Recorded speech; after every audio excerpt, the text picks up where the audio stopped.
Most of the people who have experienced clinical death tell how they were outside their body and could see what doctors were doing and saying.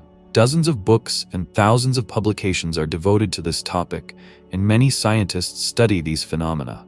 They all agree that the human soul, after leaving the body, does not cease to see, experience, and think. In this case, what is the organ of thought? Once, a doctor of technical sciences, Professor Viktor Veynik, asked such a question. In his writings, the scientist answers this question and describes the chain through which a person receives and processes information. Let's learn more about the Belarusian scientist, who retreated from the materialism imposed by the education of the Soviet Union and began to look for the truth in other sources. Veynik remained a staunch atheist for most of his life and gained international fame as a talented practical scientist and author of numerous monographs on physics. However, in 1991, he suddenly changed the scope of his research interests. The objects of his research are mystical or science fiction phenomena, such as poltergeists and unidentified space objects. In the last period of his life, he was engaged in research on human consciousness and the spiritual world. The result was the publication of the professor's new book, Why I Believe in God. There is not the slightest hint of a thought process in the brain. Viktor Veynik began his research, in which the scientist tried to describe the process of thinking by searching for evidence that we think with our brains.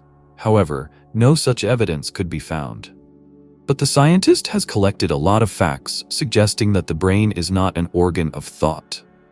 As an example, Professor Veynik cites data collected by the brilliant Russian surgeon Valentin Voyno-Yasenetsky. The doctor said that he had performed operations on the human brain stem more than once. However, I did not find any structures there that would confirm that our consciousness is located in them.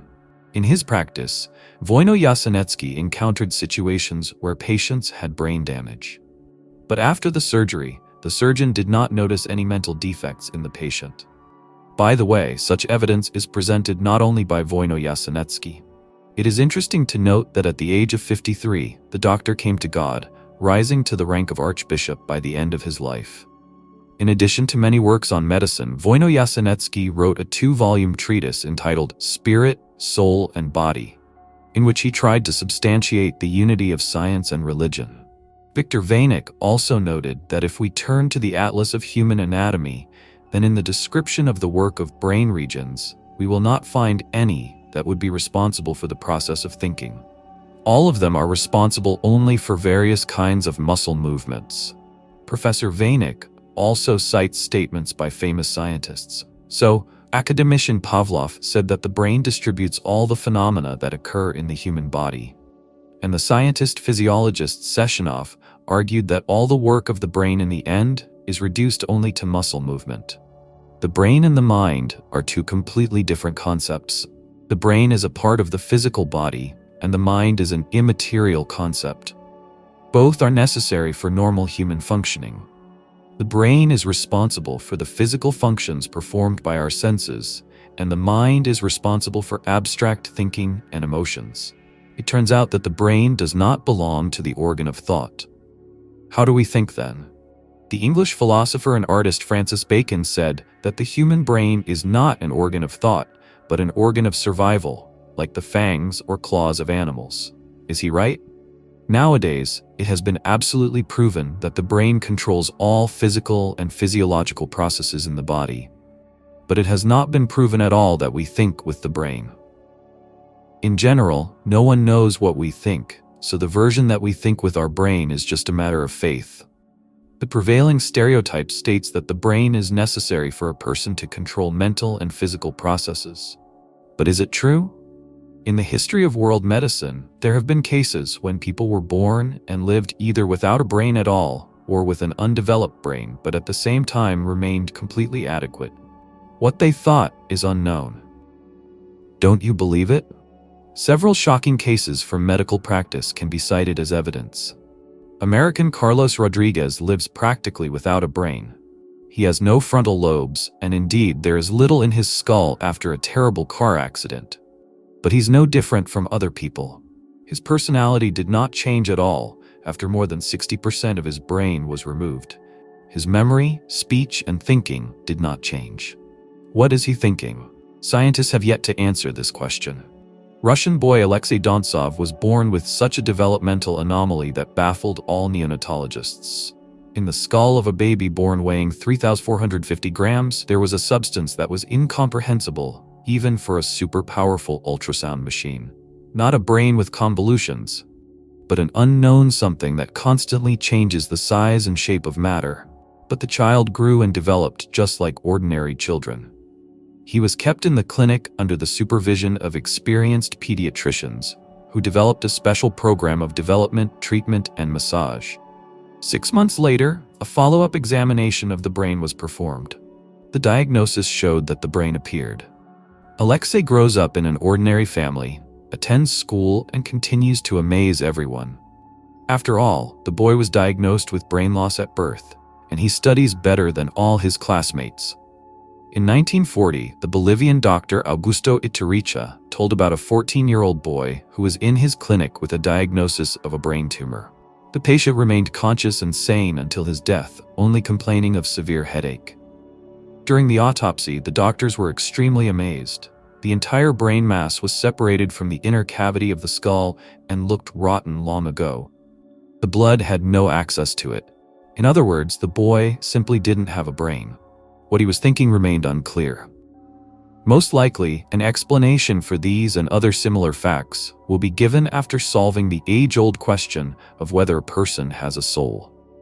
Even now, some scientists are inclined to agree with the possibility that a person is a symbiosis of a physical body and some invisible, obviously intelligent substance.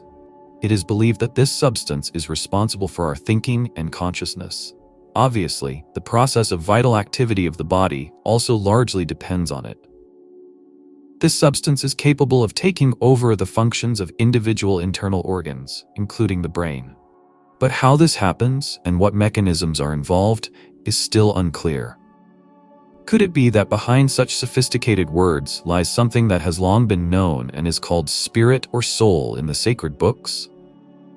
When it comes to what cannot be touched, we should look for answers not using the usual scientific methods, but in the invisible world and its laws, said Viktor Veynik. The scientist suggested referring to the biblical texts. The truth of this source was mathematically proved by scientist Ivan Panin. This Russian emigrant became interested in studying numerical coincidences in the text of the Bible and has been engaged in numerological analysis of the Bible text for more than 50 years. Viktor Veynik tried to find in Scripture the answer to his main question: does a person think with his brain?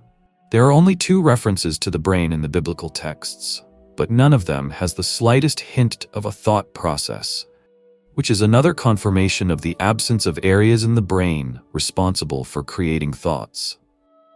But in the Bible, the scientist found more than 1,000 mentions of the heart and a huge number of quotes that our thoughts and desires dwell in it. Trust in the Lord with all your heart and lean not on your own understanding. For out of the heart come evil thoughts, murder, adultery, sexual immorality, theft, false testimony, slander. After analyzing the quotes about the heart from the Bible, I came to the conclusion that the information in our heart comes from outside and is already emotionally colored in it in a certain way. It is in the heart that the information received is enhanced or weakened by our feelings. And only after that, colored by our emotions, it goes to the brain and nervous system.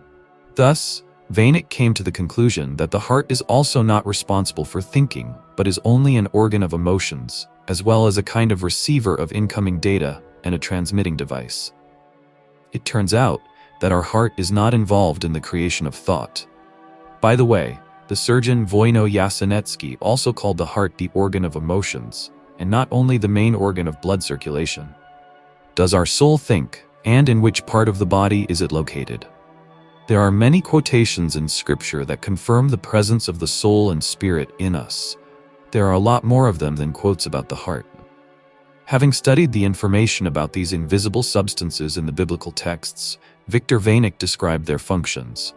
So the soul mainly cares about the body, that is, about the earthly, and the spirit about the spiritual, unearthly. It is also clear from the texts that neither the soul nor the spirit independently produce thought. However, the spirit also colors the information received from the outside, but not with the help of emotions, as the heart does. According to Viktor Veynik, the spirit critically evaluates and gives semantic coloring to the material, fulfilling the function of the mind. This is indicated, for example, by such phrases: "But it is a spirit in man, and the breath of the Almost gives them understanding. The spirit of wisdom and understanding.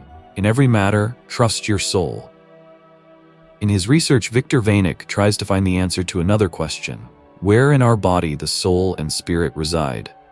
The biblical texts explicitly state this. Blood is the soul. Blood contains the breath of God's life. Blood is the source of life. In this regard, the amazing role of the heart as a sensory organ and a filter through which blood is pumped, which contains information coming from outside, becomes clear. Blood, in turn, spreads through the circulatory system throughout the body, including the brain. Shared by Viktor Veynik. According to the researcher, any information in our body is transmitted along the following chain. Any information coming from outside is cleared in the primary filter. The spirit or soul analyzes its usefulness, and if deemed useful and necessary, sends it on. In the second filter, the heart, an emotional analysis of the data takes place. Finally, through the circulatory system, the processed information is transmitted to the brain, which gives clear motor instructions to all organs of the human body. Of course, Scripture is not a textbook on physiology and other sciences, but some of the information in it may be useful for understanding certain mechanisms. You need to understand that everyone is endowed with talents and free will. These features help us filter information that comes to us from the outside. However, you also need to understand that it is serious and painstaking work to use these opportunities for the good. It is much easier to endure life with the thought of the possibility of returning or joining God. The main thing is that faith in the immortality of the soul gives a person hope for a repetition or a change in real life for the better, Professor Veynik argued. God acted wisely by depriving man of immortality in his physical body. No wonder the soul does not prevent diseases and death of the human body. Apparently, aging and dying are more natural for the physical body than the forced preservation of life in it. The spirit remains in existence after the death of the mortal body, preserving all the accumulated life baggage. Understanding this allows many people, especially those who have had the experience of leaving the body during clinical death, not to be afraid of the moment of death. Any of them will say that death is not the end, but the continuation of life. After all, the soul continues its rational life. Dear friends, what do you think about Professor Veynik's research? Write in the comments. Dear friends, thank you for watching my video to the end. If you liked it, please like it, and don't forget to subscribe to the channel. It's very important. Thank you, and have a nice day.